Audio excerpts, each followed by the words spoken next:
Okay, it's 10 o'clock. Let's get started. Welcome. My name is Malcolm Cook. I am Dean of the school here, Dean of Architecture, Building and Civil Engineering, and also Principal Investigator for the AIRBODS project that we want to talk to you about this morning. So welcome to the school, welcome to Loughborough University, and welcome to the Institute of Advanced Studies. We have the Director of the Institute of Advanced Studies, Marshall Meskin, with us this morning, who will be talking to us later on. And I'm very grateful to the Institute for enabling us to run this launch event as part of the week-long Breathe programme that the Institute are running. So this is running alongside various other events this week. Facilities, if you haven't found them already, you can pop through this door and they're on the right-hand side, or through the door you came in along the corridor, turn right.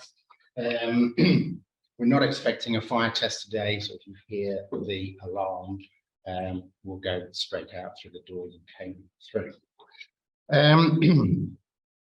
3 years ago tomorrow, this country went into lockdown, and the effects of that are still being discussed today. It was headline news this morning for the wrong reasons, arguably, but it's still being discussed. And a group of us, welcome online, sorry, I meant to inform people in the room that we've got a number of people online. How many people have got online, Kieran? 14. I've got 14 people online, so welcome, thank you for joining us. So yeah, 3 years ago tomorrow we went into lockdown and everything went online. And a group of academic colleagues, research colleagues, myself got together. We understand ventilation, we understand indoor air quality, we think this is airborne, we need to do something about this, we need to help people, we need to reassure them, we need to understand what's happening here and do something for the betterment of buildings and their design and operation. And as a result of that discussion on a Friday afternoon, AIRBODS was born. Little did we realise at the time that that was going to lead to field work here in a nightclub in Liverpool, invited to the O2 Arena to do testing, Wembley Stadium, Ascot, the Crucible in Sheffield, and having such a fantastic team across the country enabled us to work into those places fairly easily. Yeah.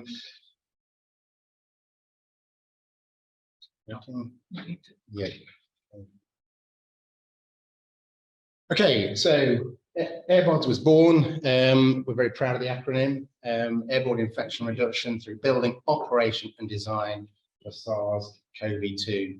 I should have said, of course, that only a few weeks ago we were awarded the Citadel Performance Award for learning and development. So again, on the back of all of the work that we've been doing, that was a very a great moment to receive that. Thank you to CIDSI that evening.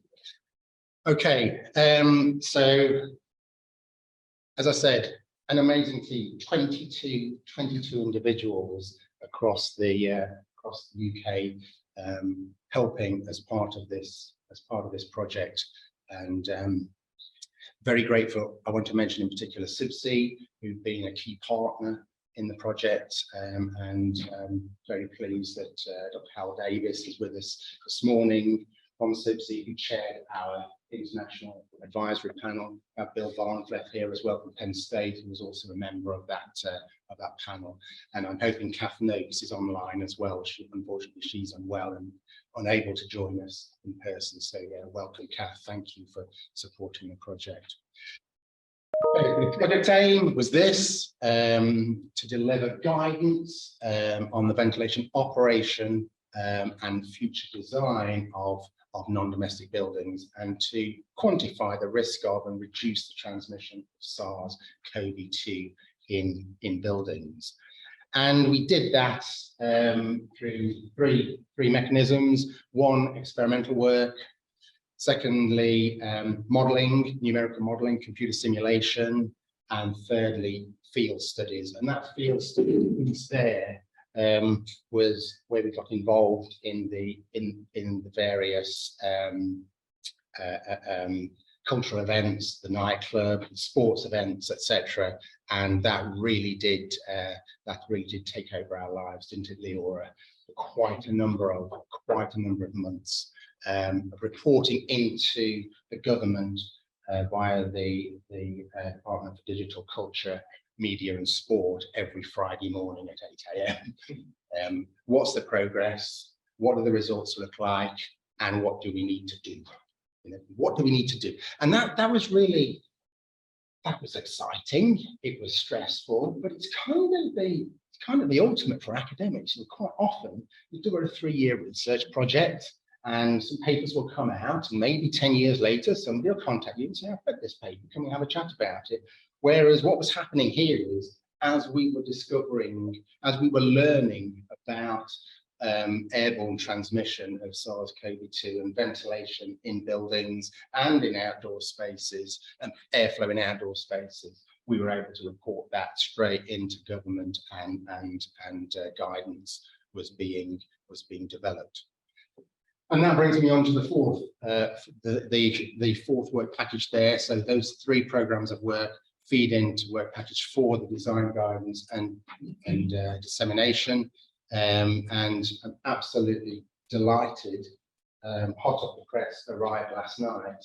A few hard copies specifically for people in the room. Sorry, colleagues online. A copy of the AIRBODS design guide for you to take away with you today.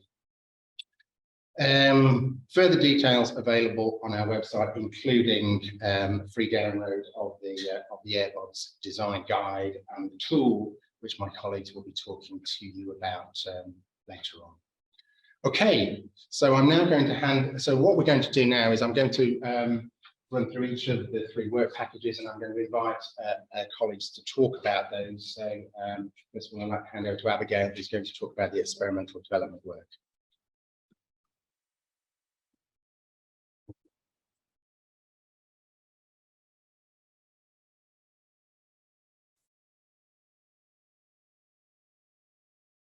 Okay, hi, I'm Abigail Hathaway from the University of Sheffield. So I was leading work package 1, which is all our experimental work, along with Lena Sirius from UCL and Rupi Matharu, who was the researcher on the project, did all the legwork.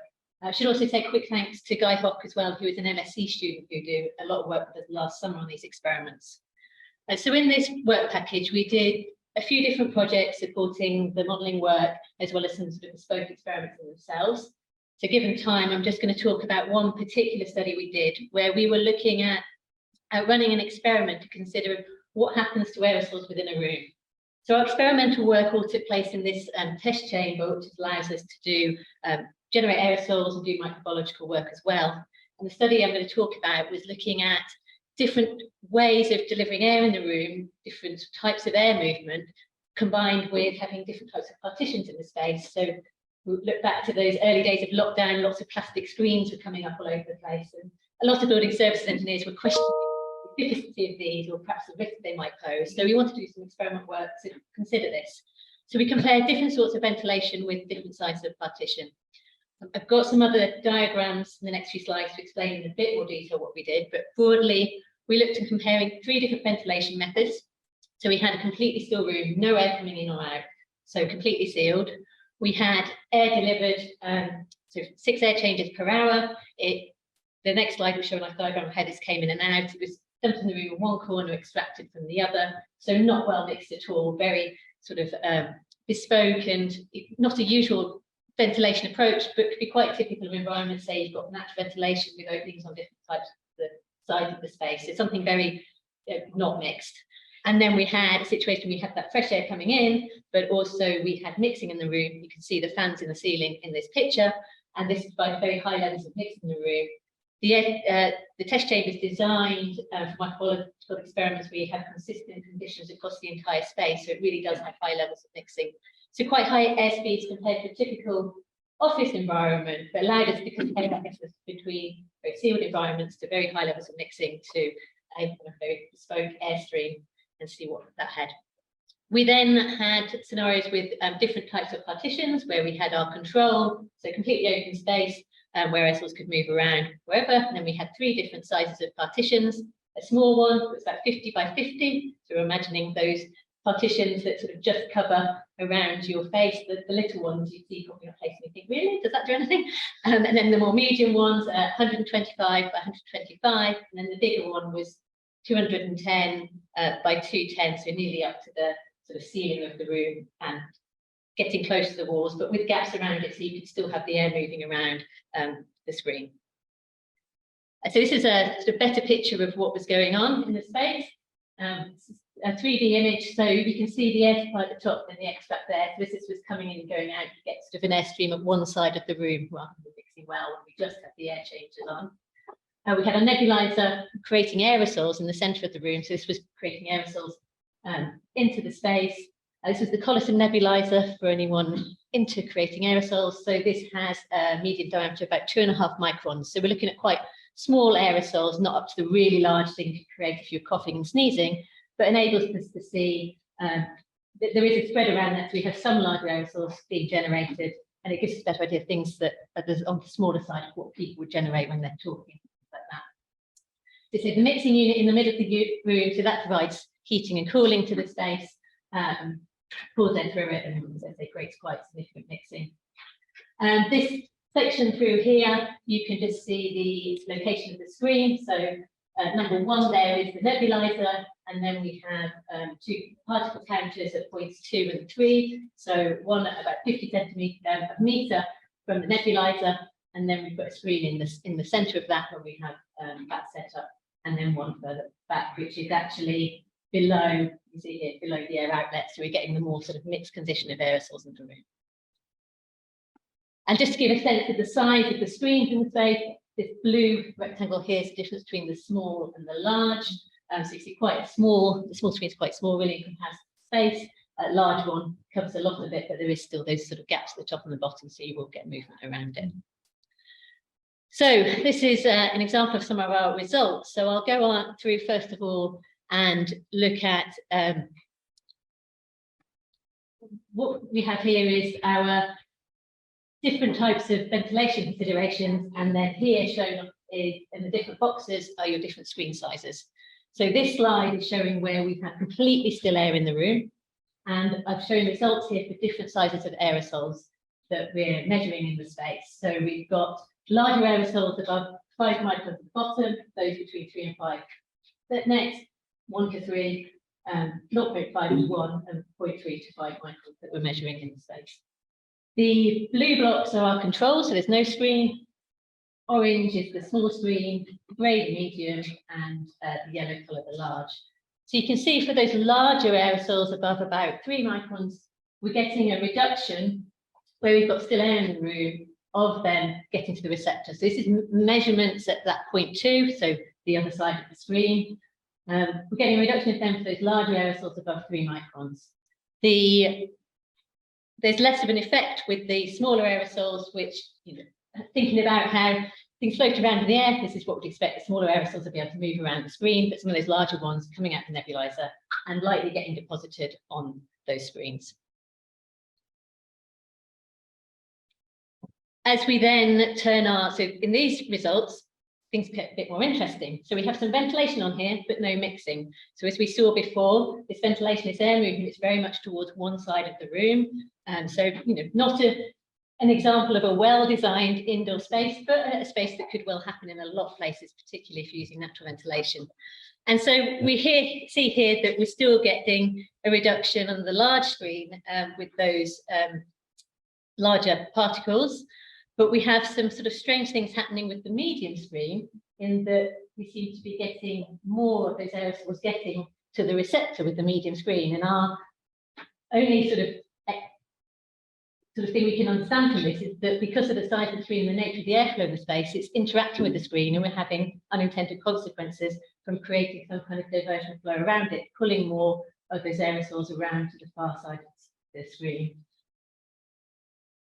If we then add in our mixing fans, so we've got a much higher mixing in the space, then we see sort of much less of a change for those large micron particles. So the larger aerosols are now being dragged around the space to the receptors. So if we have more air movement in the room, it's unsurprisingly, those aerosols are being moved around more and are ending up at the receptor. So we get much less of a change with the screens being in place.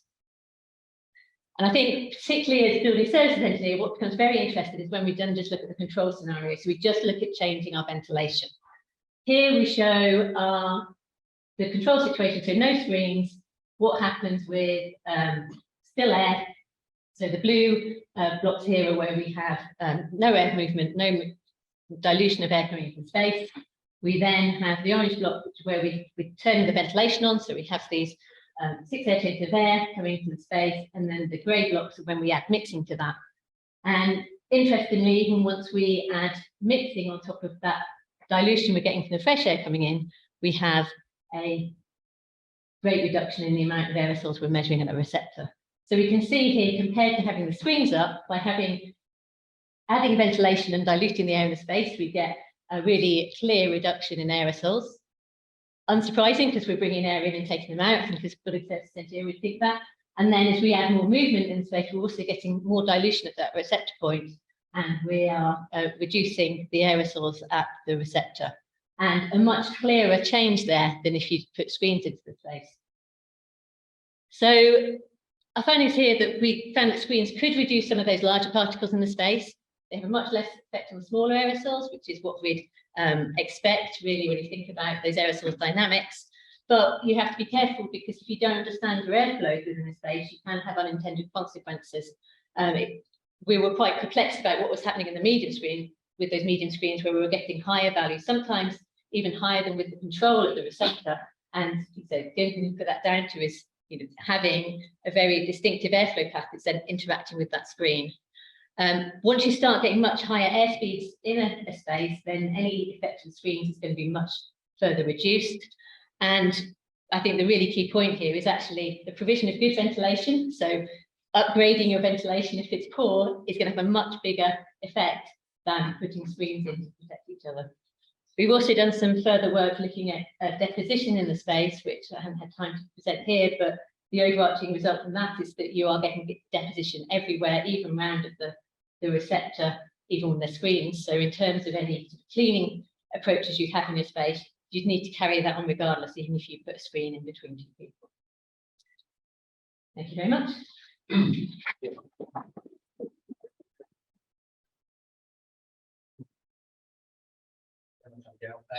We have got a slot for discussion and Q&A later on. If there's anything burning you'd like to ask Abigail now, any burning questions, we can take them now. Otherwise, we can reserve them for discussion.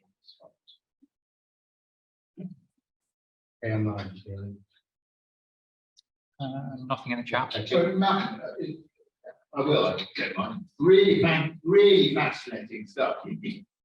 So, because of the variability and on the use of partition, so the fact that a smaller screen was more effective with large aerosols than a large screen. Well, that was one of the results you showed, indicates that basically sometimes they provided a benefit, sometimes they made things worse.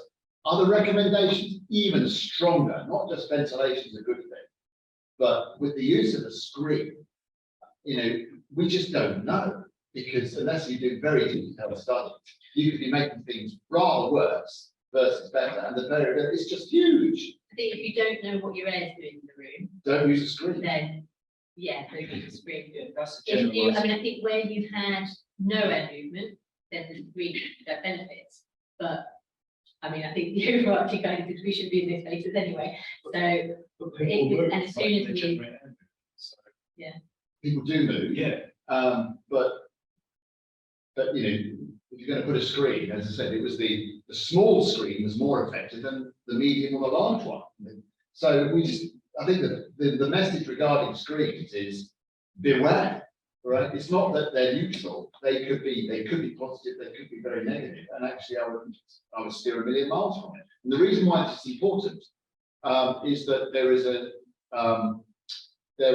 on all of these NPIs, there is a study going on right now at the Royal Society trying to collate evidence on what the effectiveness of basically the exam question is what's the effectiveness of the NPI on transmission. This is not. But then as part of that, there's a discussion on, well, what else do we know anyway? I think it's amazing work. Thank you. Alan. I don't disagree with you, Sean. I think we've got to be really clear that this shows we need lots of ventilation. We need to get that right. So that's got to be. Yeah. I mean, if I may misquote the Prime Minister, it's ventilation, ventilation, ventilation. Screens thing, the thing that came into my mind, if it's the kind of multiple screens in an office, I think I'm with you. They probably don't do anything useful. They might even do more harm. Yeah. I'm just thinking there are other settings. Some of the retail sector have still got screens in. Do we just need to be a bit careful about our messaging? Because I suspect there are some other benefits to screens in retail. I think here there was a meter between our source and our receptor, and I think one of the benefits of screens is that the risk of people, deliberately spitting in people's faces and things like that. So they have that. They have that. They have that benefit. Yeah. I think there's maybe a guidance for how to use in those spaces. Yeah. We haven't talked about false confidence either. So we can continue. Great. Thank you very much. So I'm going to hand over to employees and our investigators. Thanks, Malcolm. Hello, everybody. It's so nice to see some familiar faces again. Sadly, Chris Wood, he runs my program at Nottingham. Chris Eden is not with us in person today, but Chris is somebody I'd known for 10 years, and this was the first opportunity. We published together several times before. He's been messaging me already, things he's normally outraged about on Twitter, which is quite a lot. But the wonderful thing about this project is it's allowed an acquaintance to become a very good friend. So we talk quite a lot, Chris and I, and we often talk about viruses and aerosols. His background is in a biochemist, but happens to have spent about 15-20 years working in the ventilation industry as well. So his skill set, I can't think of anybody else who has that skill set. No, it was extraordinary to work with him, really. So it all started, but we were at home feeling pretty helpless. Yet, as Malcolm said, we knew a bit about ventilation, and we wanted to help, I think. So Chris and I had been talking, and I know Chris had been talking to Sean and so on, and the network was already starting to grow. That the CIBSI had helped facilitate through the natural ventilation group, which is probably how we all got to know each other. But we started off looking at personal risks, and then went on to think about population risks. And as I go through this, I'll talk about some of the outputs to our work. So starting with the population risks, it started with a research question, which was how do we prioritize spaces and or occupancy scenarios for ventilation interventions to mitigate against far-field exposure? It's a bit of a mouthful, but it limits the problem down to one that was manageable, I suppose. And so we inevitably start with a diagram of what we think might be going on in the space and the interventions that might exist, and the removal mechanisms, which we even considered the deposition of droplets in the lungs, which turned out not to matter at all from a removal mechanism point of view, but of course matter quite a lot from an infection point of view. And there was, we were considering biological decay, deposition, and various forms of ventilation and what we call equivalent ventilation, which is things like in situ air filtration. I can give you a copy of it, Bill, if you want. I'm taking your picture. All right, okay. what we were able to do quite quickly is get it down to just quite a number of parameters. And I think if we did it again, we'd do it a bit differently. But we ended up with the first 7, which is kind of halfway house between exposure and dose. What it got us to is the dose of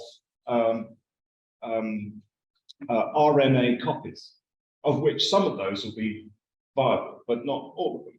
In fact, very few of them are viable. It seemed anywhere between 1 in 100 and 1 in 10,000. So not many. Means you need a reasonable dose to get something.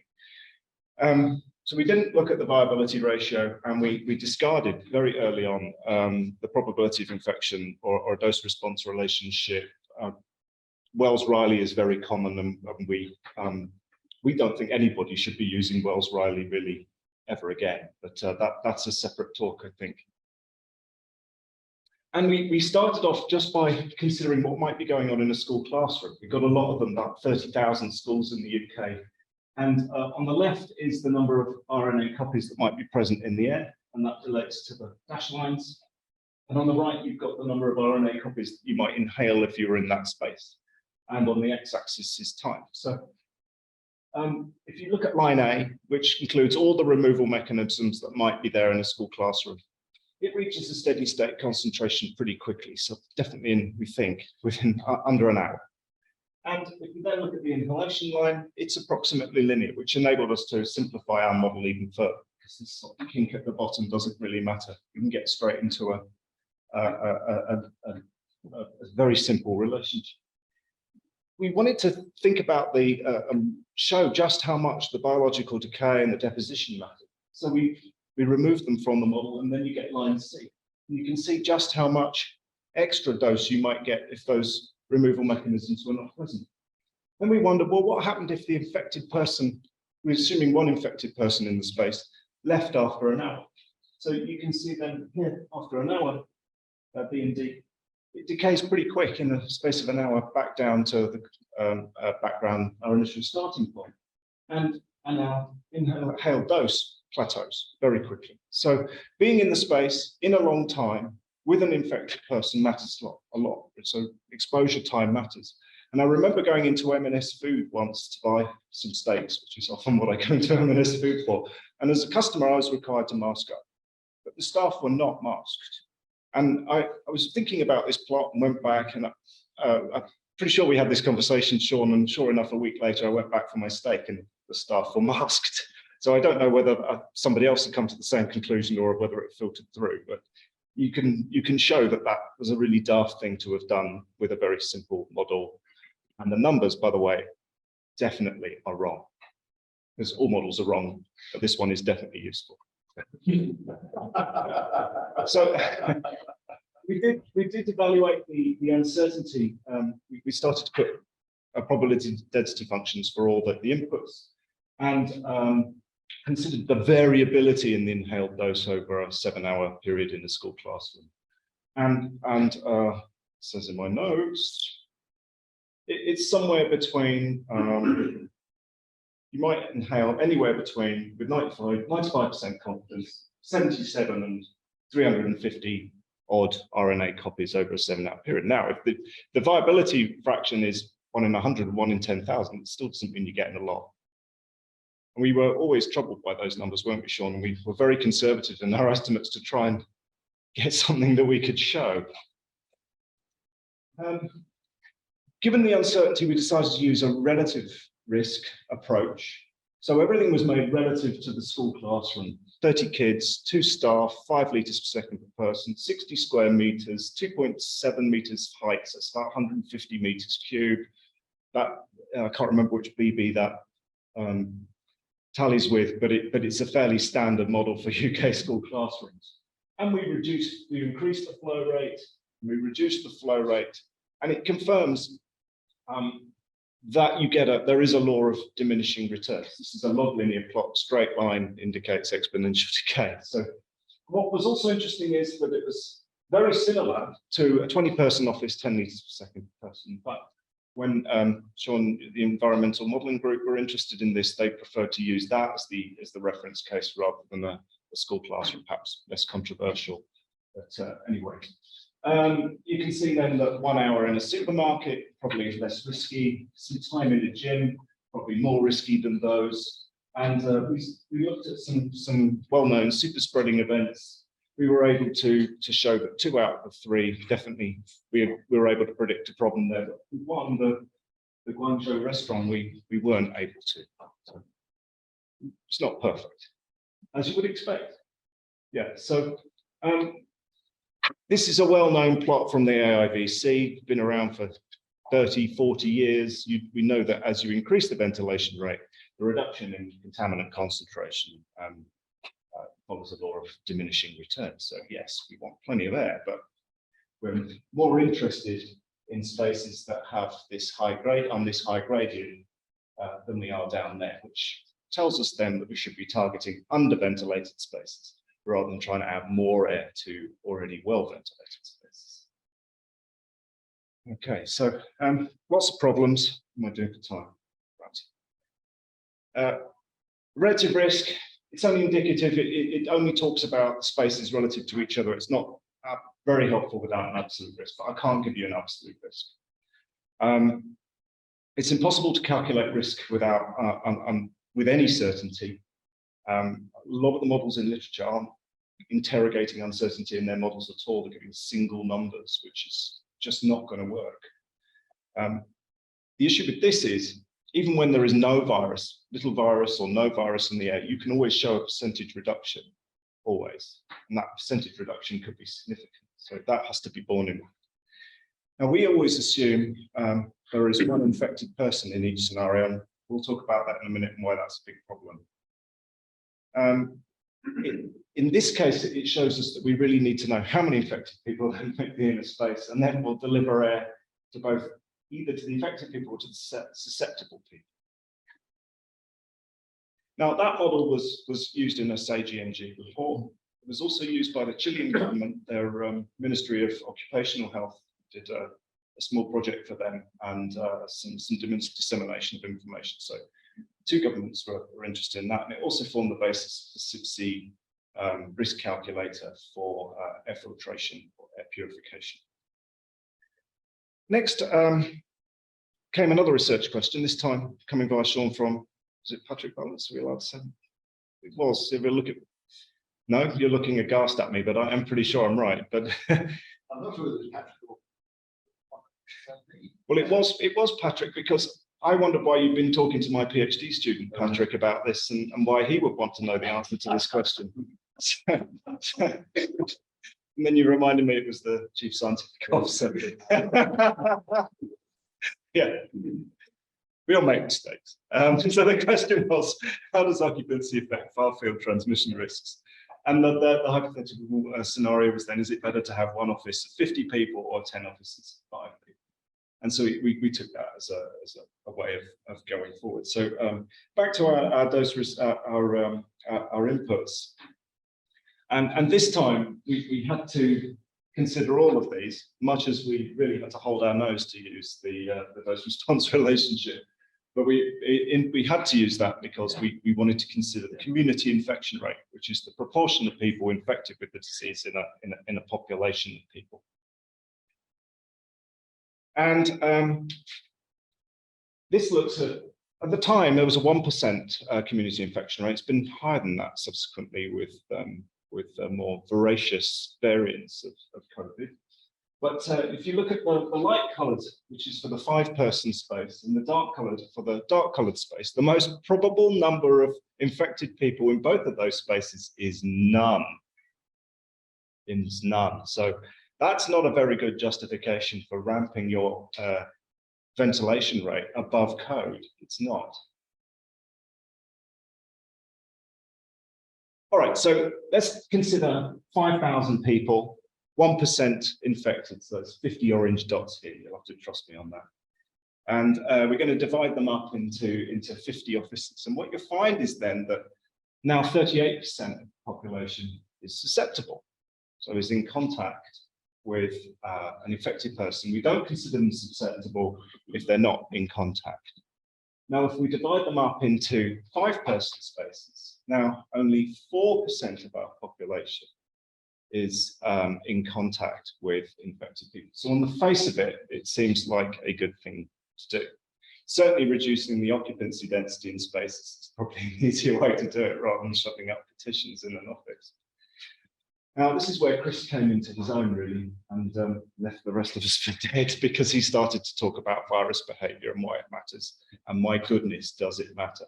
So here you have on the x-axis the time since symptom onset, and here you have the viral load, a way of expressing the amount of virus in exhaled breath. And you can see that it peaks just before or just after symptom onset and then deteriorates very quickly, which is a real problem in a space because it's very difficult to determine who might be emitting shed loads of virus here because they may not have symptoms or may be very mild indeed. We were able to get some indication of the uncertainty in viral load. If you look at the pink lines here, this is variability in the respiratory viral load measured using PCR swabs. And it varies by 5 orders of magnitude over the time period, which is just astonishingly large, and shows why you can't use a single number to predict risk and why that's folly straight away. Some of the wonderful equipment used to measure the viral loads, problems with that. This can go into great depth. And this one here is looking at the amount of viable virus. And it turns out that a lot of what is measured is actually junk RNA. It's not something that could infect you. Okay. The interesting thing is, we know this already. We didn't really, if we'd have just looked back in history, we could have learned a lot. And 2 American academics who did a lot of work on this are Wells and Riley, and they back in '59 in a TB outbreak were realizing that there were certain patients who infected more patients than any other. And that was again found again in '78 when they were looking at measles outbreaks in schools. So we then created the probability distribution function of viral load, and we then started to look at the probability of infection in the 5 and the 50-person space. And you can see that for the same probability of infection, you need a higher viral load from a single infector, or more than one infectors, by the way, so long as it combines to be this, in the larger space. So having a greater space volume per infected person or per unit viral load matters quite a lot.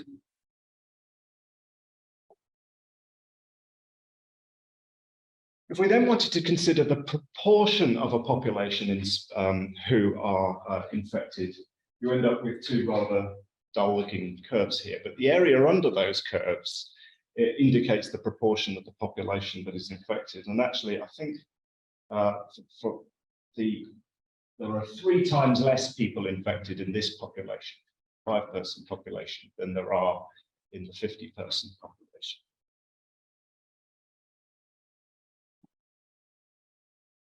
If you look at the community, this is looking at ventilation rate. If you increase the ventilation rate, again, this demonstrates the law of depreciating returns. So yes, it's important to have air in the space. We really want to focus on the spaces that are under-ventilated. Again, not those that are already well ventilated.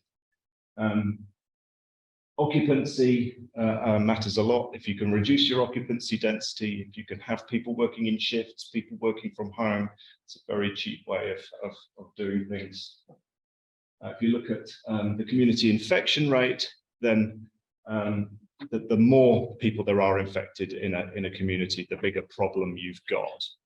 And that probably means then you need to be taking other societal intervention measures rather than simply increasing the amount of air in the space. So we didn't consider susceptibility and immunity, because of course as population immunity starts to increase, then the number of infections decreases substantially.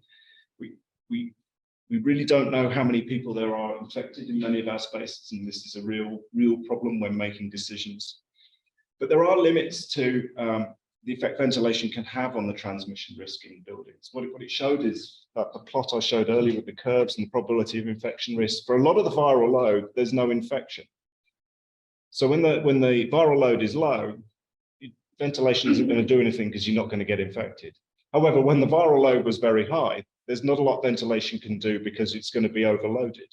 So there is this sort of window, this sort of what we call a Goldilocks effect, where everything's just right for infections to occur. And we've got to do our best to try and spot those and deal with them. So we think it's very difficult to make universal targets.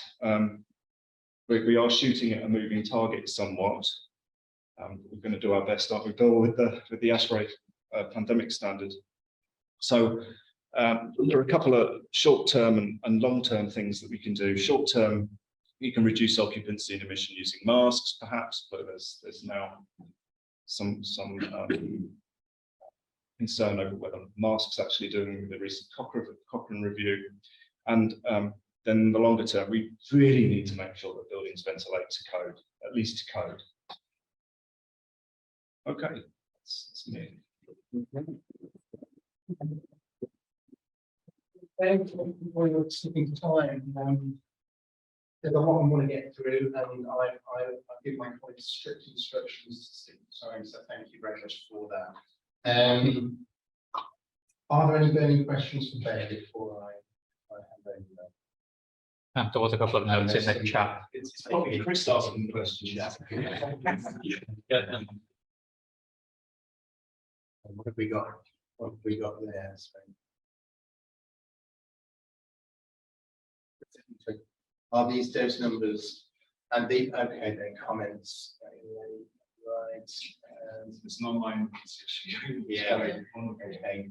I think I will take the opportunity just to. It's important we don't forget people online, and Precision, you did a lot of work with them, is there online, so thank you. It's a pretty good question. Yeah. 1% is still realistic, and the thing is that it doesn't matter too much because there's a really very simple equation you can use to work out the probability of infected people in the space. So when that gets, I don't know, you're going to have to set some threshold about when you're interested. Yeah, I can't remember the answer at this point.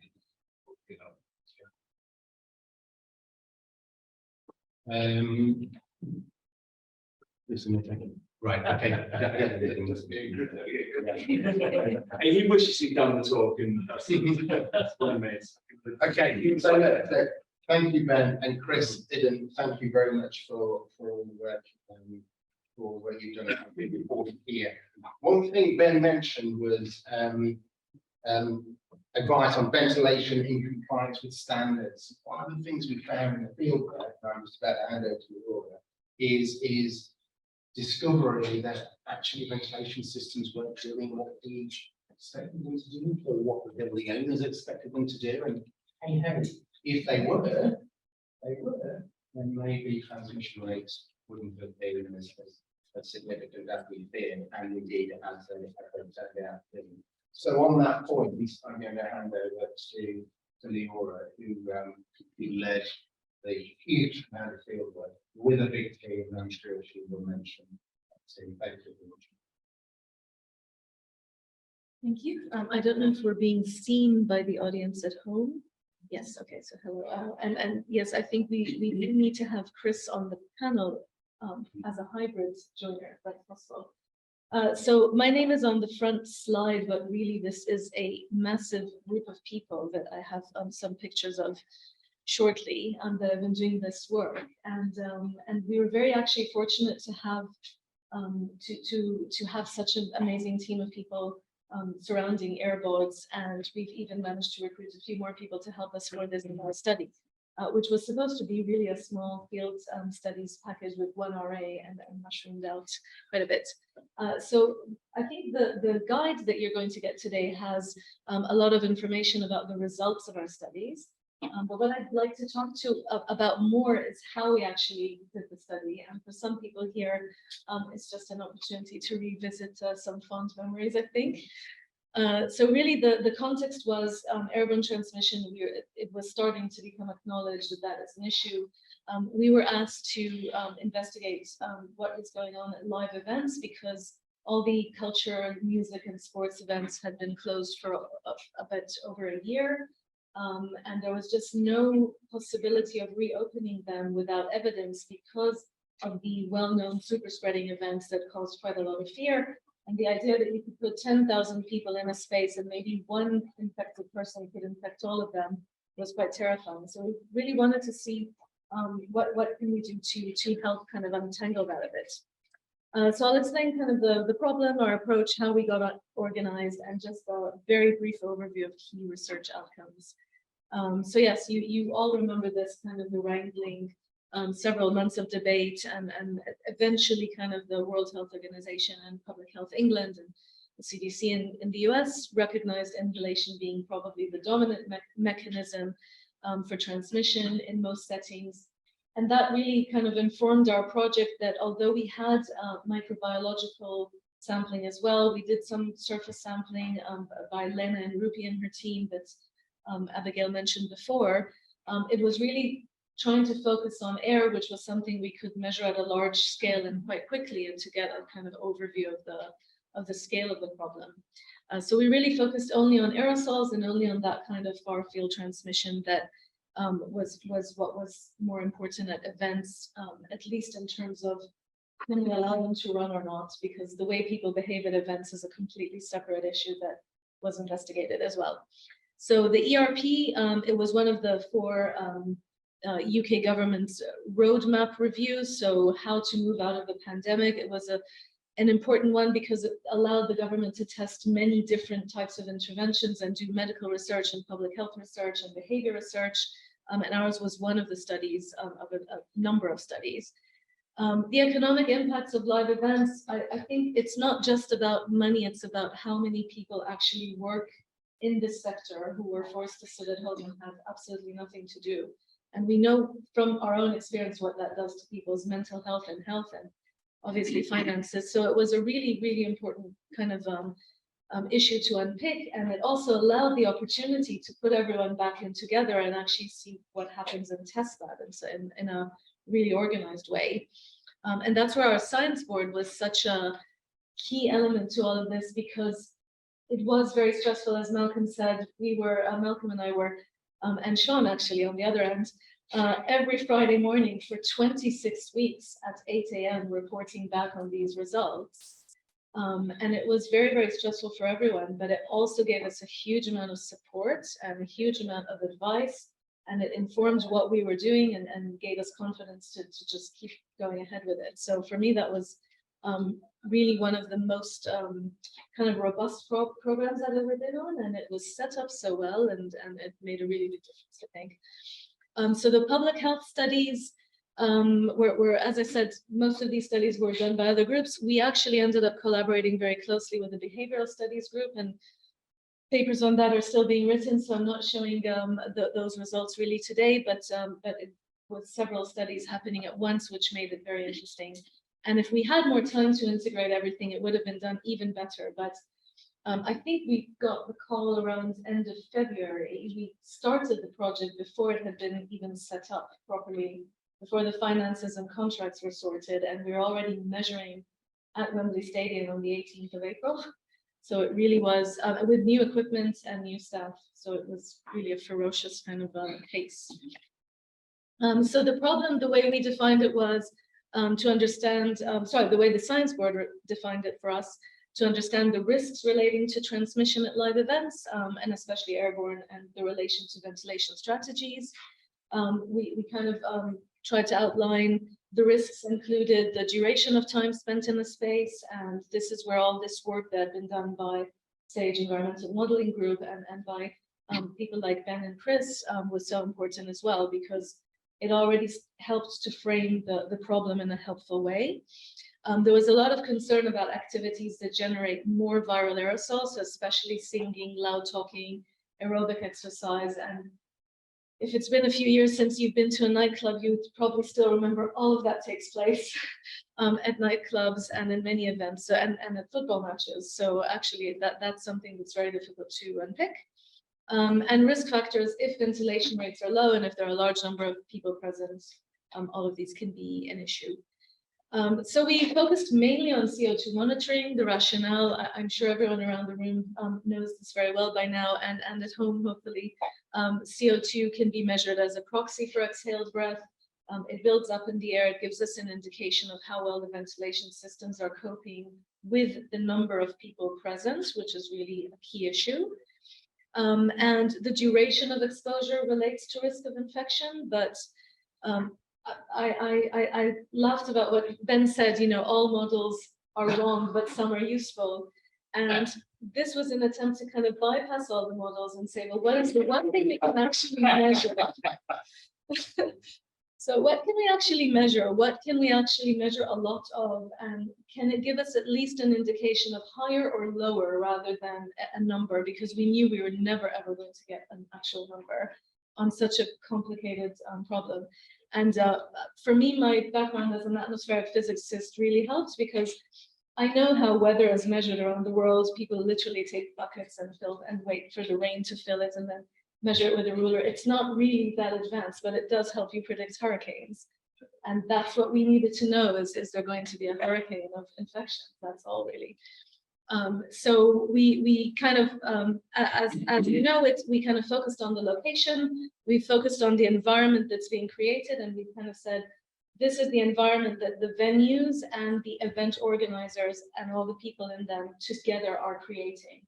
Environment created by people, by number of people, by the event duration, and by the ventilation systems. So let's just measure the environment, and then everything else will follow, and we can then do modeling about it for the next 30 years.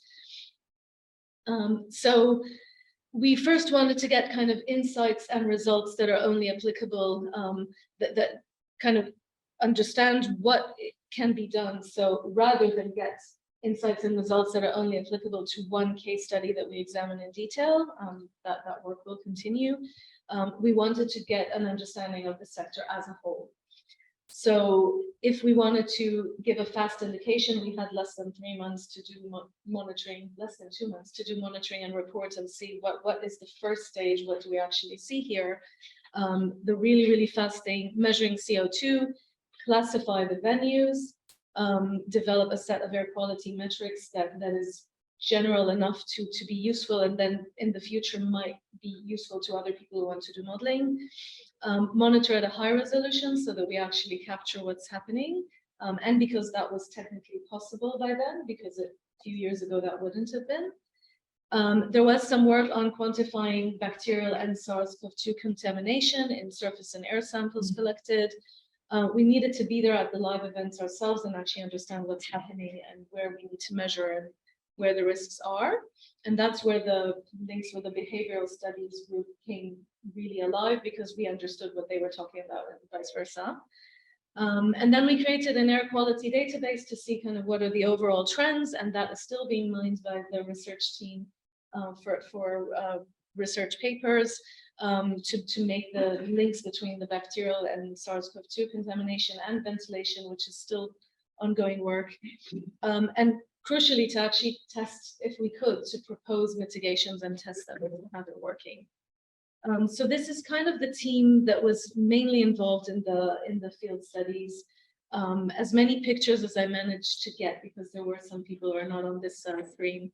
And this just kind of summarizes everything I've said. We did collect airflow measurements because we were thinking about CFD simulations and wanting to have those for the future as well. And we had our own crowd group as well, thing. So initially, the logistics, we wanted to understand how many venues we could actually cope with. We kind of set up a calendar, who can be where around the country, when, how many people can be in each place. And we started to kind of unpick the whole thing, get the agreements in place to be allowed to do the monitoring, get the ethics in place. UCL started by just funding the study in the meantime, which was very helpful. And we bought equipment, and we knew we were competing with other research teams. So that was a bit, you never really know if you want to win or not, but we did win, and we got all our equipment quickly. And yeah, risk assessment, which included things like, could there be the risk of very terrible crowd behavior when people have been cooped up for so long and are suddenly let out? for the first time. And that actually proved to be a major issue eventually at our final Wembley Stadium monitoring event. So the process kind of outlined data every week, basically, data collection, analysis, reporting to the science board, getting feedback from them, and repeating again. So in phase 1, it was a very quick analysis to get an overview of lessons, to be able to advise government whether to be able to advise the science board, who then advised government whether to continue these events or not. And that advice was to continue to phase 2 and 3 on the basis of the 4 different studies. And then we started phases 2 and 3, and we already had to plan them while we were doing phase 1. And finally really communicated to the science board and to the venues by the end of July 21. Yeah. All of this was in 21. No matter how many times I've stared at these slides, I managed to get it wrong. It's just, but it really did. The top of it says 21. It really did happen very quickly. So this is just a snapshot of activities, kind of the events we went to, the venues we went to, the Royal Ascot on the right, far right, the Grange Opera House, team setting up Wembley Stadium. This was really our very first day. It was 9 degrees in the stadium because it had not been open for a year and it had not been warmed for a year. And everyone was just literally sitting on the floor trying to connect batteries into the equipment while wearing face masks and coats and everything. So, and then there was also the O2 and the big hangar where the Circus nightclub event took place. And the installations, so we figured out all the sensor installations, the testing, setting up equipment around the site, and getting a dashboard so that we could quickly visualize data. And that meant that we could see data while we were at the events. We could see it live on the dashboard. That was really helpful from 380 sensors. And we had really great support from the company that supplied these sensors. And this is what a dashboard looks like. So it just kind of says here it's 409 ppm, temperature is 21.2, and you can kind of see on the spot how what your measurements are looking like, and if there's a place you need to rush to understand what is going wrong there. So these are kind of the total numbers of events monitored. This table needs to be updated, and we ended up monitoring 90 events in total because some of them were already, if the Crucible was set up by Abigail's team, that had, I think, 30 events in total. And then there was also the Grange Festival had a lot, so it went on and on. Yeah, so this one is the more updated one, 90 events monitored in total. 10 different kind of sports venues and different events happening at those venues. What is a bit missing here is maybe the number of people attending the different events. They really ramped up. So for the World Snooker Championships, there was the opportunity to start with 30% occupancy, then 60%, all the way up to almost 100%. We had a similar situation with Wembley. I think the very first event had maybe 2,500 people. It was the same at the O2 Arena. And these were key workers, so there was a lot of kind of clapping for key workers who were invited for a day out. And then it ramped up till the final, Euros final was actually 75,000 people already at Wembley Stadium, plus an undisclosed number of people who broke in and managed to get in, and that would never be known really. So then the analysis, we really wanted to understand how to classify the spaces. I think I have a more clear, so all the spaces were classified based on their type of ventilation. So whether it's outdoors sheltered, because we found that CO2 can even build up outdoors in sheltered spaces. Indoors, what kind of ventilation it had, mechanical, natural, or very strong natural ventilation. And the use of the spaces was also really important so that we could try and draw conclusions and also start giving advice on which are the spaces that seem to be most problematic. And Ben and Philippa can tell you more about that at the panel afterwards.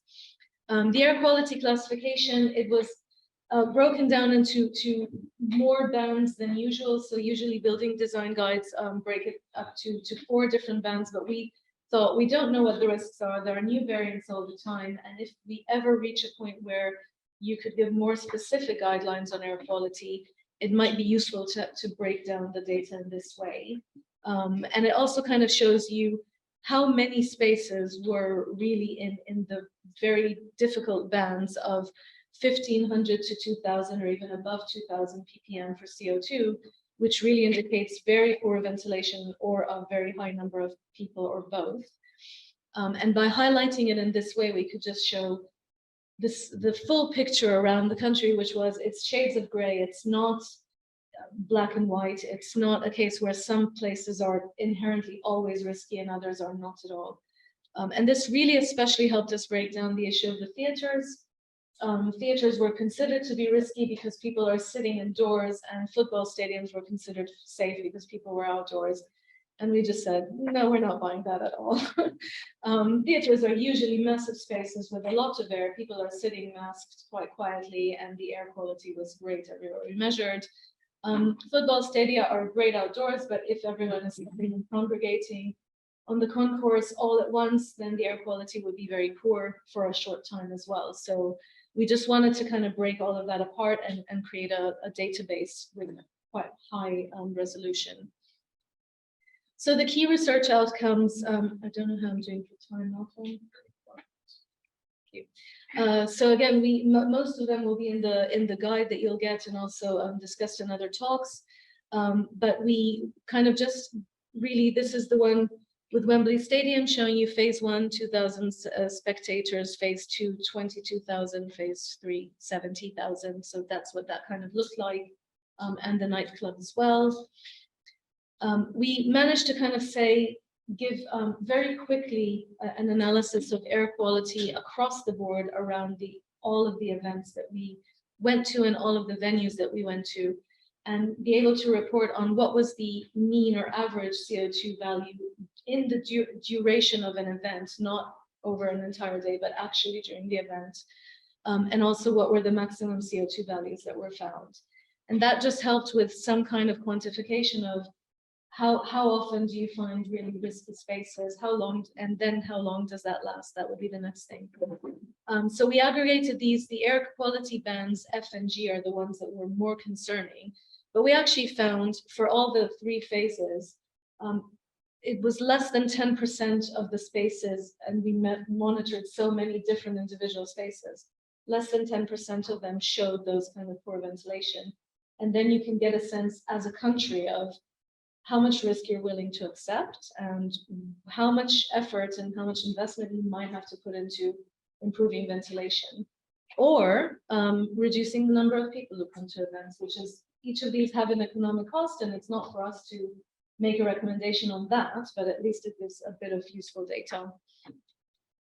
We're quite keen also again, Sean was especially keen on this, and the science board, to understand the duration of exposure and be able to do the same kind of comparative analysis with an office space. So what we did here, this is only in phase 1, compared to a typical 6-hour day at the office. So these are kind of normalized. 1 would be exactly a day at the office, and 1.5 means you're exposed to 1.5 amount of CO2 that you would be exposed to if you were in an office for 6 hours.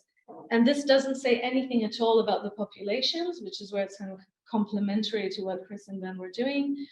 But it does say something about, that gives you a number that takes into account duration, as well as total exposure to breath that is exhaled breath that is above 400 ppm. You can see the very tall pink line there is the maximum values recorded at the Circus nightclub event. Of course, the nightclub event has many risk factors beyond aerosols, but it is concerning that, and it is concerning though that even in terms of ventilation, the situation was quite so poor there. So on that basis, actually, unfortunately, nightclubs were kept closed for a little bit longer. So we kind of learned a lot of general lessons as well, less understanding in the community of what ventilation is outside of these kind of events, and how it can be effectively achieved. You can't actually just assume a large venue is one thing. You have to actually look at the details. It's really important to understand those details because the differences were really huge. The variability was really huge. And that also means really large variations in your exposure. So you could be going to the same event as someone else. You're in a private box with an infected person and you do get infected, and they're sitting outside and exposed to 10,000 people, but not getting infected. So those variations are something people need to consider, and epidemiological models, I would hope one day would be able to consider. And also, just more generally, we really wanted to just say energy saving dominates the agenda for a really long time. It's kind of time to really start focusing a bit more on ventilation. And we found that it wasn't too bad, but there were areas that needed improving. And we found that the approach to CO2 monitoring just helps kind of identify those areas quickly. And then after that, what is done about it by building ventilation experts is kind of the subject of further work. So I think that is it from us, just to thank all our sponsors and all the universities that took place. And everyone sitting in this room as well, many people have participated. Thank you. Thank you very much, Laura. Thank you. So yeah, the largest monitoring campaign of its kind In the world, is what we've been told. So it was great and stressful. For everyone. Before I give the speaker, are there any burning questions for Laura? We have got an opportunity later on. I do feel that as a panel would be great, because then Yeah. we have participation. Exactly, that's what I'm thinking. Right, so let's do that. Thank you very much. Thank you. So we're very fortunate this week to be running this event as part of the Institute of Advanced Studies activities, and therefore have a number of international experts in the room. So we'll take advantage of that, and I've invited Professor Bartlett and State and say something about the international perspective of your policy. Thank you very much. Thank you, Mark. All right, so very glad to be here today. I was only minimally involved with AIRBODS as a member of the advisory panel. It's great work, and we've stolen Ben Jones and Chris Hidden to help out with a new ASHRAE infectious aerosol control standard that we've just started to develop. So having these connections has been very useful for me. I was asked to provide an international perspective. I'm not from the UK, so anything I say is an international perspective. I've not tried with the 15 minutes that I had to give you some kind of a statistical overview of all of the world's air quality standards. These are really observations from 25 years or so of working in this area. When I first came to Loughborough in 2013, and I gave a talk on the need to improve indoor air quality and to harmonize it with energy use of buildings. And I'm still giving that talk several times a year. So this remains an important issue for us and for me. All right, so perspectives. Hazards are universal. I think this is the first thing we should say, is that the people are people, and air contaminants, if they're present, have fairly consistent effects on them. Things like indoor and outdoor source particulate matter, perhaps the most serious indoor air quality risk that we face. Ozone from outdoors is in high concentrations and in some areas, and being highly oxidative. It's bad for humans directly, and it also causes other kinds of indoor chemistry.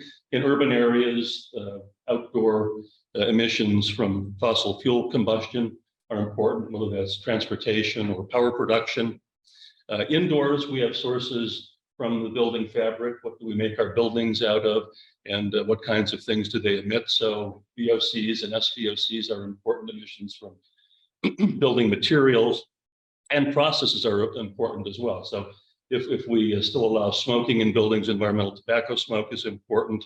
If we use natural gas, methane exposure, nitrogen oxides, then there's the emissions from cooking very well. And of course, infectious aerosols, which I've been dealing with in a very intense way for about 3 years myself. And then we should also mention allergens and asthma triggers from things that we live with, like dust mites and mold in buildings, which is a problem here. the mycotoxins they produce. So hazards are universal, but risks are local. There's not one single global profile of exposure. We have to look at the environment and understand what's present and then decide what to do about it. Outdoor air quality varies tremendously from one place to another. Heating and cooking practices, as we heard from Heather yesterday, contribute a lot to both indoor and outdoor pollution. How we build our buildings, what they're made out of, and how we condition them, the HVAC system type, if there is one. I often quote Paracelsus in my indoor air quality lectures because it makes you sound smart if you quote people from the 16th century. He said, and I'm sure everyone knows that all things are poison. The dose that makes something a poison or not a poison. Kirk Smith very recently said actually that the place makes the poison because where you are determines how exposed you are to the things that are present. I think that's a very useful thing to think about when we discuss controls. I think one of our problems worldwide is the lack of a consensus on what acceptable indoor air quality should be. If you look at ventilation standards the world over, they're all fairly consistent in what they say as a minimum standard. And the main focus is on odor, perceived air quality, subjective impression of air quality.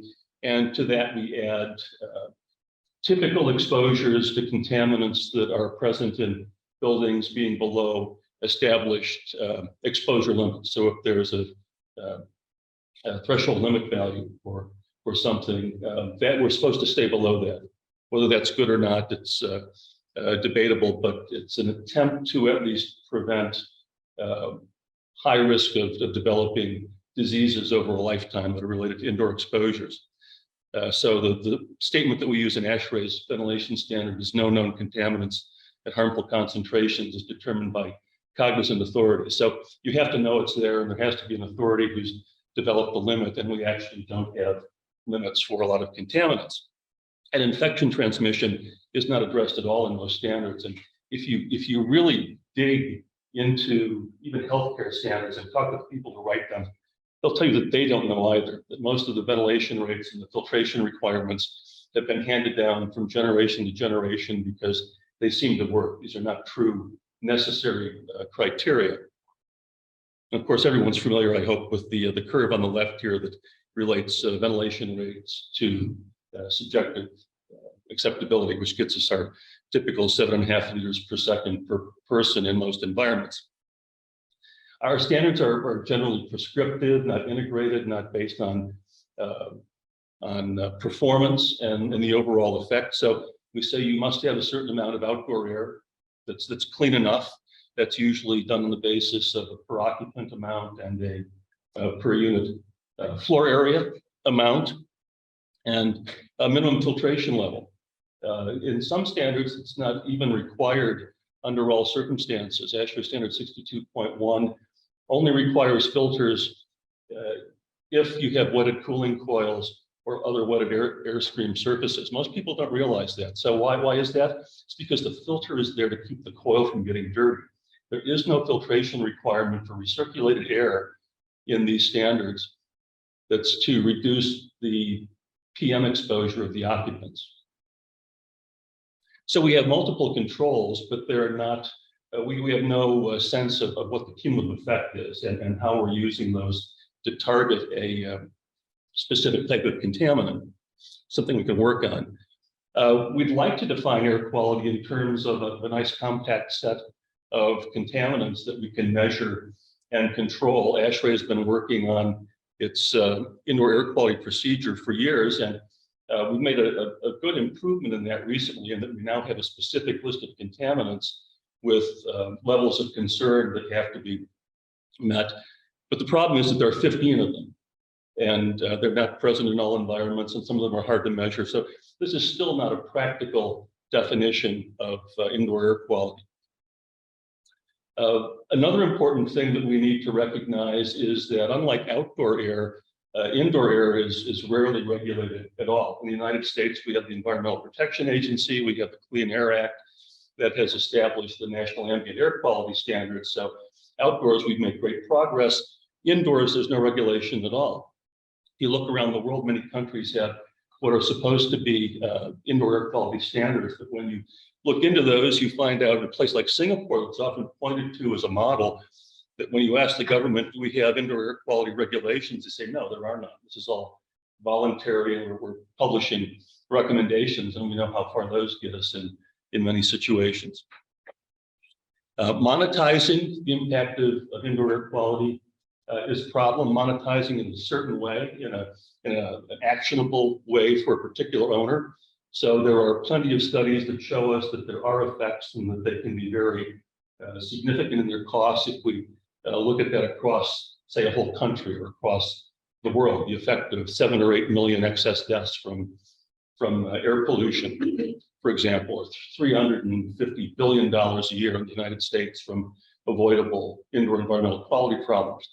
But what we need to know is if I spend $100,000 more on my building, when am I going to get that money back, if ever? And that would really help us to promote this issue. So we have benefits that we know exist, but they're hard to quantify. We don't have standards that are based on economic analysis. Now, in energy, we've been doing that for a long time.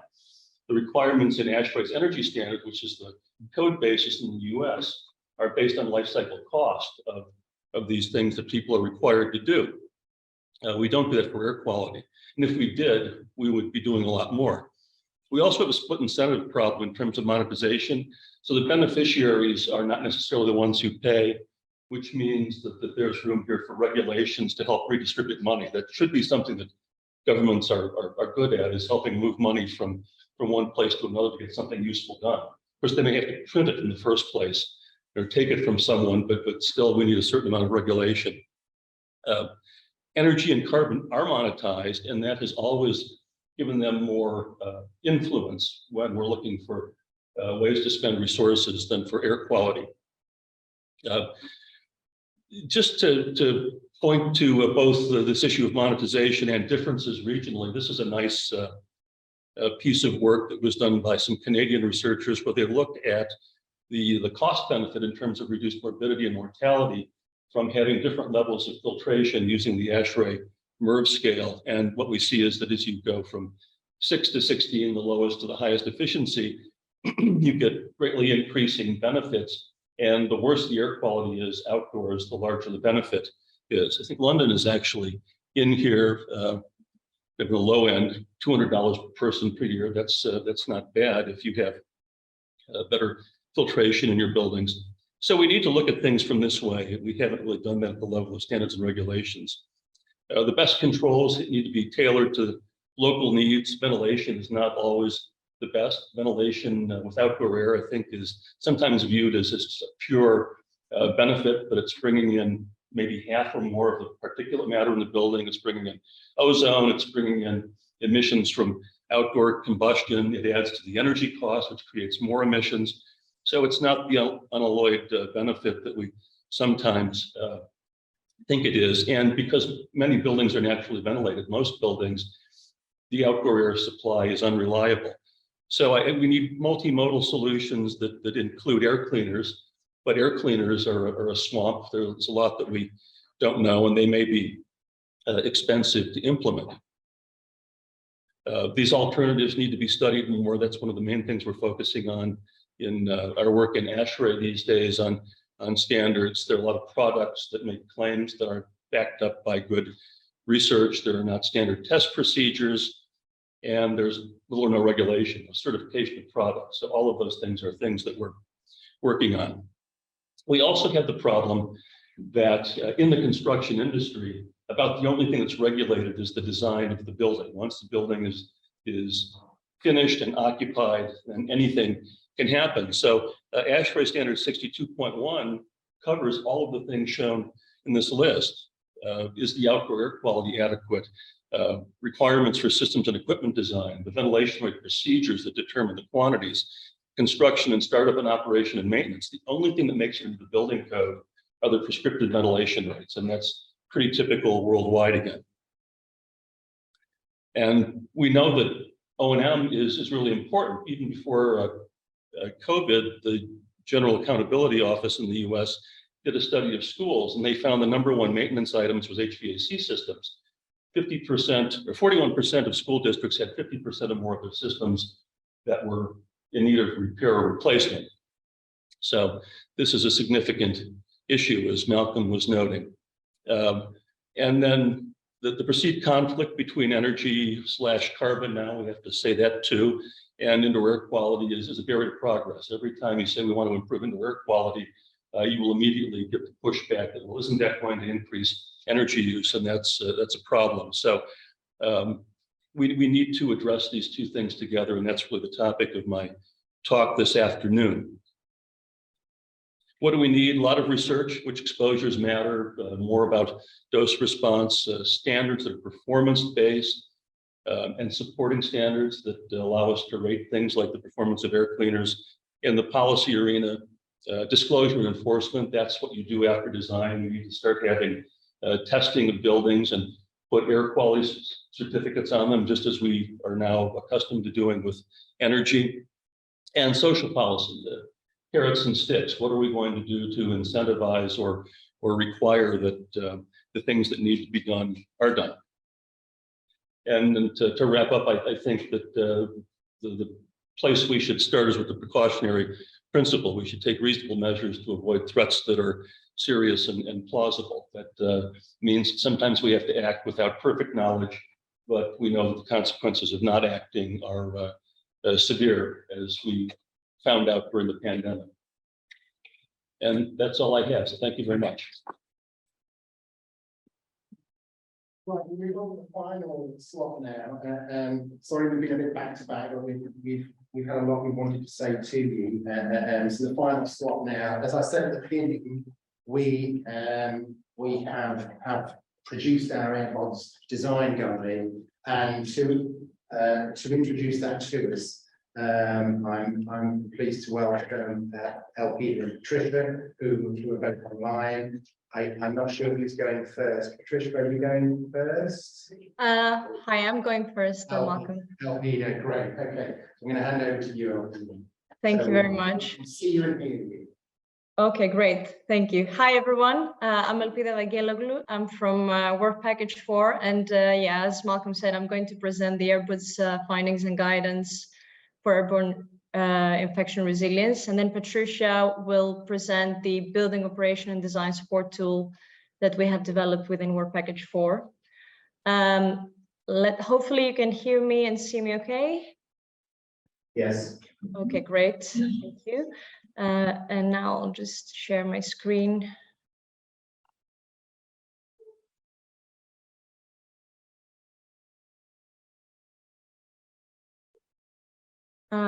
Let me know when you can see it. Has that come up? Okay, great. Yeah, okay. Yeah, that's great, Alpina. Thank you. So, so the AIRBODS findings and guidance for airborne infection resilience is basically a document in which we have tried to encompass the findings of all the research that all the AIRBODS team members have done to the point that it was possible. As you've seen, it's a quite extensive research. So myself and my colleagues in Work Package 4 have been tasked with collating this document. And we'd like to acknowledge the guidance that we received from the AIRBODS advisory group and thank everyone who has supported us in this process.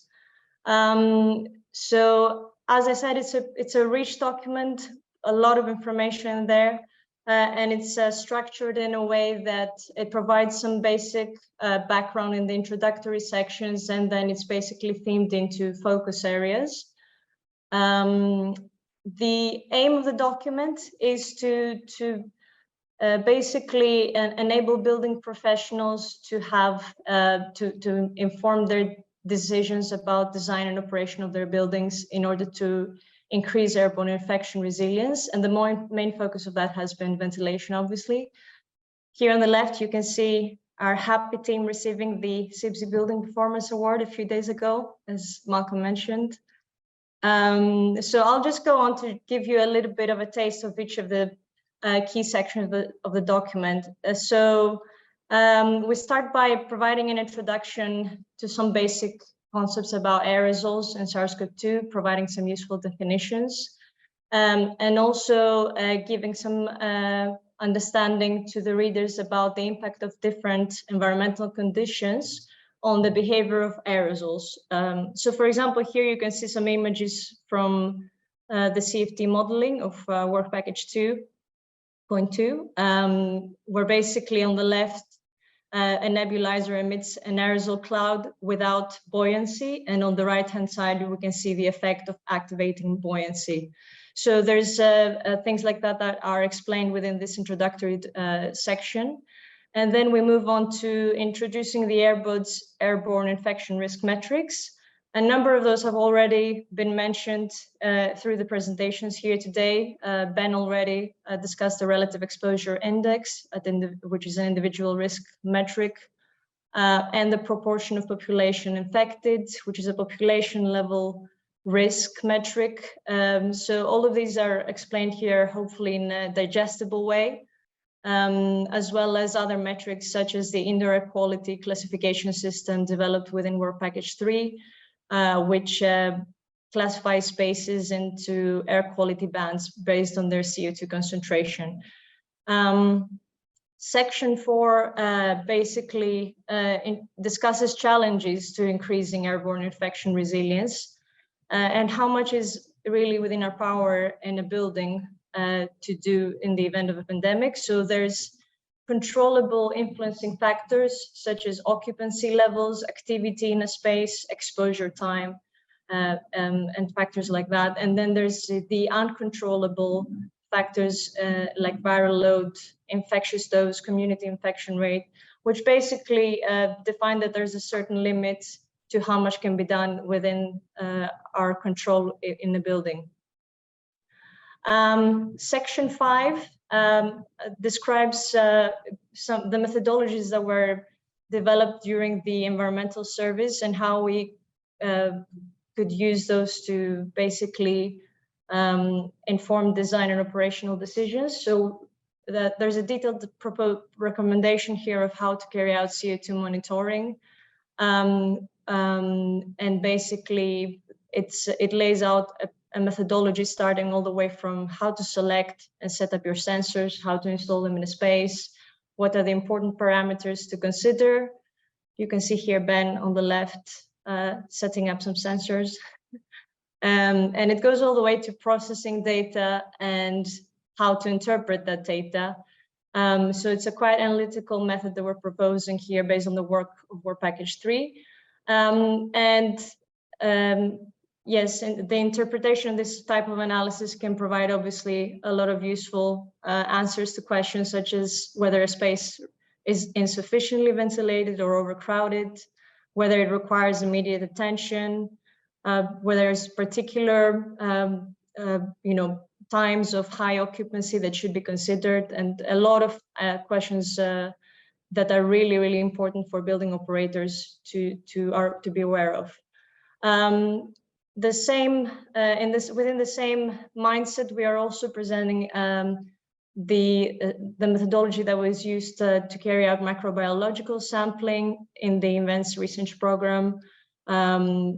So microbiological sampling can support building design and operational decisions by basically providing more information on the types of areas and surfaces that are likely to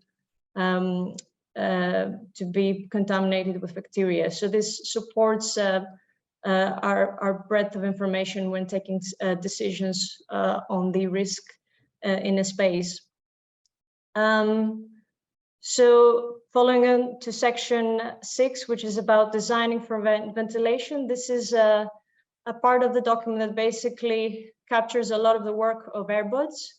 And it's been structured in subsections which follow basically the output from each work package. So we start with the outputs from the experimental work and how these feed into designing for ventilation. Abigail already explained in detail the setup and the outputs of the experiments.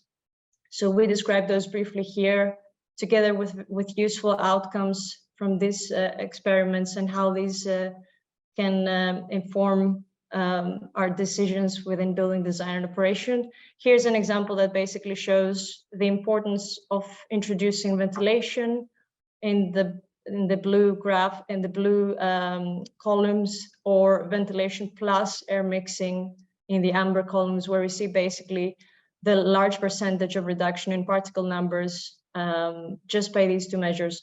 Obviously, these there's a lot of other recommendations and that are laid out in this document. So I just picked an example to show.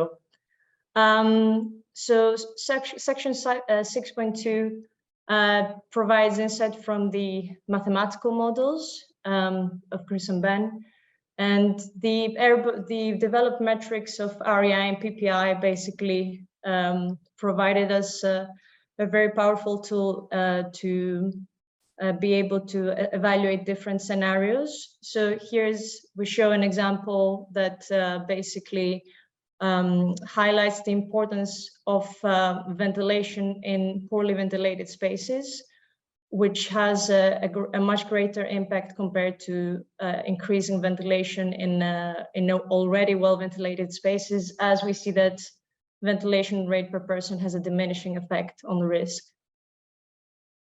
Section 6.3 provides insight from the field studies of the ERP events again, and I think you've seen already from Leora's presentation and the discussion that happened previously, the wealth of data and the magnitude of this study. So we've tried to take some of the results and translate them into something that's hopefully useful for building professionals.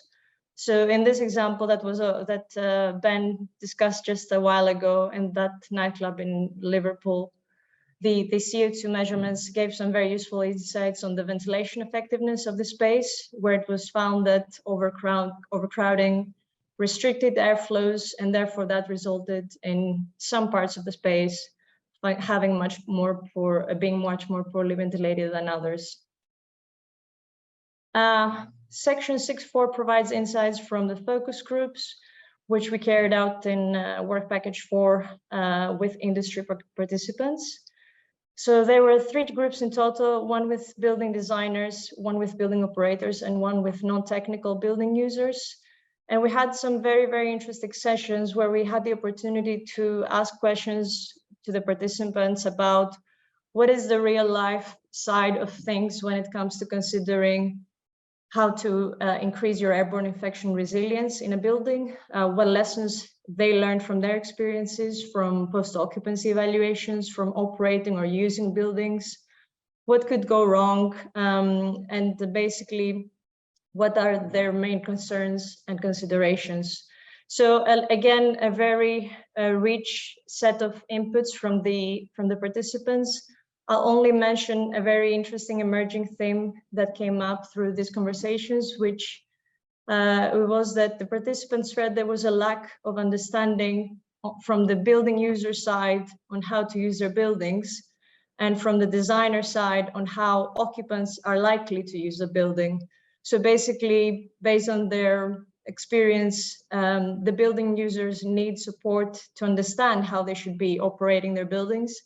And accordingly, the designers need to start considering how they can make buildings more intuitive for the users.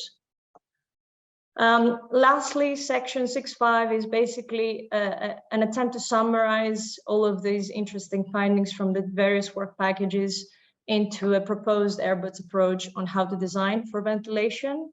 So we are proposing here a 12-step approach on how to rethink ventilation design, which starts by considering the various types of spaces in a building and initial design limitations to keep in mind at the early stage. What the different usage scenarios should be considered for various parts of the building. What could be your high-risk zones? What is the design scenario that the designer should select for their ventilation? Whether there is a need for different ventilation modes like regular and enhanced. Potential repurposing of the building in the future that should be considered possibly early on if it's possible. designing for building standards and good practice guidance, subzoning potentially important for large spaces with different usages, how to design efficient controls, how modeling could help, and what should a handover guidance include. Moving on, section 7 is about infection resilient architectural design. And this part of this section discusses parameters such as geometry, layout, the implication of architectural volumes on airborne infection risk, partitioning, etc. So here we can see an example of basically from the bottom left, some measurements from different venues during the ERP that basically showed that when there was very small volume per number of occupants, there was a steep increase in CO2 concentrations in these spaces. So the section discusses very useful findings like those. And then we move on to the CFD modeling part, which is quite specialized, obviously, but it's been attempted to summarize all the key findings that can be helpful to a CFD modeler here from our CFD modeling team. And CFD is obviously a very powerful tool that can provide detailed insights in the constituents and movement of droplets and aerosols in the air. And therefore, it can really help us ask really key questions about risk areas in a space. We start by describing the test chamber that our CFD modelers used to do their CFD validation, and the implementation of an advanced breathing model, which they then used, as well as a coughing model, which they then used to carry out single person models of various granularity, as you can see here on the left, and then all the way to multi-person models, which are very advanced models and complex, and as well as discussing some key ideas about working also with dynamic thermal modeling. Section 9 presents a few specific case studies, as we had the opportunity to collect a lot of data through the ERP on specific types of venues, such as restaurants and theaters, considering their particular characteristics and needs of such spaces. What were the particular lessons that we learned? So this is what this section aims to do. And then I'm going to end my presentation here and pass over to Patricia, who's going to talk to you about the tool. I apologize for running through this. I was just conscious of time. So Patricia, over to you. Thank you. I'll just share my screen and play the video.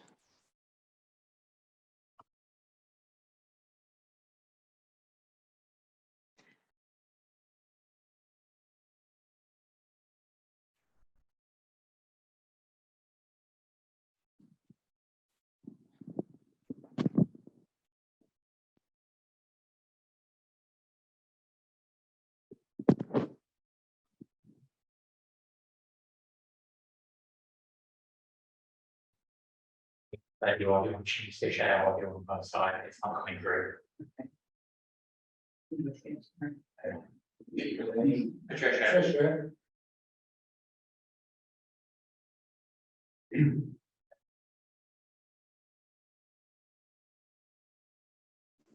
So is there a problem? Yeah. Click share audio on your end so that the audio plays for us. Sorry, how do I go about it? You go into your share screen and there should be a little tick box for share audio as well. Ah, share sound. Yeah, got it. Thank you. Hi, thank you. My name is Patricia Pino, and I will be talking to you about the bots tool that we have developed as part of the AIRBODS program.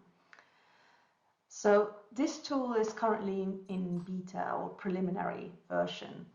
So further development is needed to fully deliver on its intended purpose. Nevertheless, I can give you a walkthrough as to how we would expect the tool to do in its finished state, as well as outline some areas of further development or limitations we think that should be addressed. The tool will be open source, and developers have the option of sharing with the AIRBODS team any amendments or improvements they make with the tool. So the BODS tool was developed as a means to helping designers, operators, and managers to assess the comparative risk of airborne infection in their buildings. Users input both numerical and qualitative information, which is then processed to provide a comparative analysis of their building's airborne infection risks compared against 2 other reference buildings. Following the numerical calculation, qualitative recommendations are made by the tool. The numerical calculations are based on the PPI calculation, which was discussed earlier. This calculation is typically carried out at room level, but in this case it has been adapted to provide a total figure per building. The values that are compared between the reference building and the user's building are the total estimated number of infections per building. This is estimated using a number of assumptions, which is why it should not really be used as an absolute measure of risk, but it can be useful as part of a comparative analysis, which is what we've done. A total of 2 numerical calculations are carried out. The first outputs the ratio between the total number of infections in the user's building compared against the total number of infections in a good practice replica building. This aims to give an understanding of how the risks within the user's building compare with the risks on a similar building. In this case, a similar building is one of the same type, use, and number of rooms. But in this case, it also follows good practice design and operation according to BCO and SIBC standards. The second numerical assessment outputs the ratio between the total number of infections in the user's building and a universal reference building. In this case, our universal reference building is a good practice office building, which is intended to provide users with information on how their building performs compared against other buildings, even those which are not of a similar type, do not have the same number of rooms, and have a different use. This universal reference building, good practice office building, has been again constructed using guidance from the BCO and SIBC. I will now show you what the tool looks like in practice.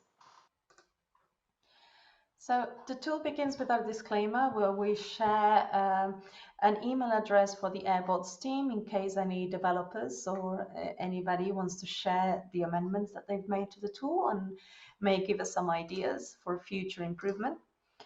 The tool itself consists of 4 tabs. The first tab is where the user enters sort of broad building characteristics, such as what type of user they are, whether the building exists or is a new build, and what type of building type it is. Here we have a dummy performance venue type, but they could also input office or restaurant, cafe, bar. The ventilation strategy, where it's naturally ventilated, mechanically ventilated, or otherwise, and as well as some information that may limit the scope of recommendations that the tool can offer, such as whether the building is listed or whether there are any constraints that, for example, may not allow users to open windows. And here they can also enter broad information regarding room types. Room types are basically rooms that are of similar size and have the same occupancy density. It's meant to help with inputting information in large amounts in large buildings where there may be a large number of rooms that look very, very similar and are of the same use. It's meant to simplify inputting that information. So here they have a summary of each of the room types. They can enter up to 10, and the number of rooms that qualify under each of those room types. The space used depends on the building type that the user has entered, and at the moment there is some limitations as to what types of spaces can be included here. So after they've included this information, they can create a room database, and that takes them to the next tab, where they can input more detailed information regarding each of the room types, such as room dimensions, number of occupants, typical exposure time, and even percentage of people wearing masks, ventilation strategy, whether there's an air cleaning device, etc. Some of this information is not currently included in the calculation, but it could be included in future. All that information from the previous two tabs is then collated into this tab, which is the calculation tab. This tab is not really meant to be open to users. It's meant to be protected and hidden away in order for them not to change any settings that may be quite important. But for the purpose of releasing this beta version, we will release it unprotected so that developers and anybody making amendments to the tool can see how it works behind the scenes and can make improvements should they wish to. So here, all the information per room type, each of the columns is a room type, is calculated, and the total number of new infections is calculated. Based on the user's building, a reference building is constructed that has different similar room types and room dimensions, as well as similar exposure time and activities. But the occupancy is adjusted based on BCO or CIPC guidelines. So this is the replica good practice building. And then there is the universal reference building here, which is, this one doesn't change per calculation. This one remains the same and is based on a medium-sized office. So this is the second comparison. And once the calculation has been made, this is where results are shown, and you have your first assessment, the building-specific assessment, and the ratio of resultant number of infections is called the building transmission ratio. If it's above 1, it means that our user's building performs worse than the reference building. The second assessment is of the universal building, and is really meant to be informative only, actually. So it's here to see how the user's building compares against a good practice typical office, but the actual recommendations are based on the first figure. So the recommendations are provided according to a certain hierarchy. It first, and using conditional statements, so it first checks whether the building transmission ratio is above 1. And if it is, then it checks for that specific room whether that particular room type performs worse than the reference room type. And if it does, then it checks the level of occupancy density in that room type. If the occupancy density in the user's room type is higher than that of the reference building, then it will suggest to reduce the occupancy density. And then if it isn't, then it'll go on to check for things like exposure time and increasing and ventilation rates.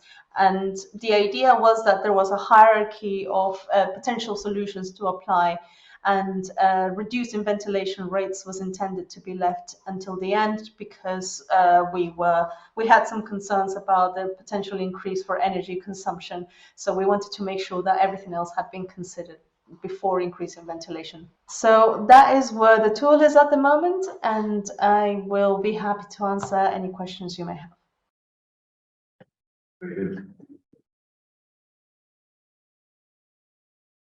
Thank you, Patricia. Thank you, Peter. My interest in preparing for today, how you're going to get 176 pages of design guide into 10 minutes. So fantastic and well done. And I commend the guide to you. Please do take a hard copy away with you. unless there are any burning questions on the guide, I'm going to suggest that we bring this session to a close now. I'm going to thank all of our speakers for sticking to time. Fantastic. Thank you, Kieran, for driving the green speak. Thank you, Laura, for the wonderful food for us outside. Sorry. Thank you, everybody online for joining us. I hope your experience worked out satisfactory for you. And to formally close, to explain us this afternoon, Marsha, I'm going to go to you. Well, I was going to say, we're going to have to really hurry because there's food out there waiting, but it appears that actually food is slow. So that is, we don't have to hurry quite as much.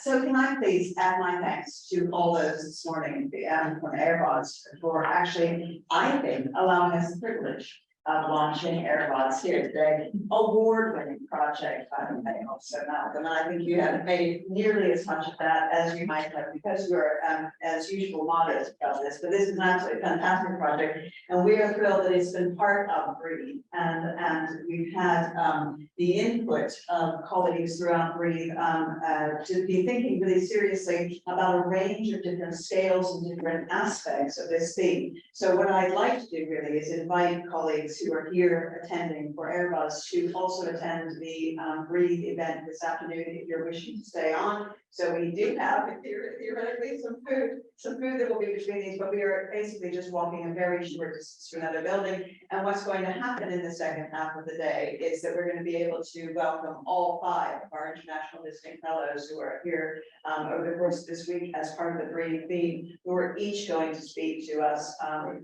shortly about aspects of their work, and they come from a range of different areas as well as different places in the world with different ways of approaching BREATHE. And one of the things that I find most exciting is about it is it's going to very much go from the micro to the macro. We're going to look at the very most microscopic sort of micro-human biomes in terms of notions of BREATHE, right up to the question of the climate and the world. And so we're going to be looking at this as a really multidisciplinary thematic for us here at the university. And so I'm very much hopeful that you will continue the thought after some lunch over in the other space. So we see you at STEM Lab if you're wanting to join us at 2 p.m.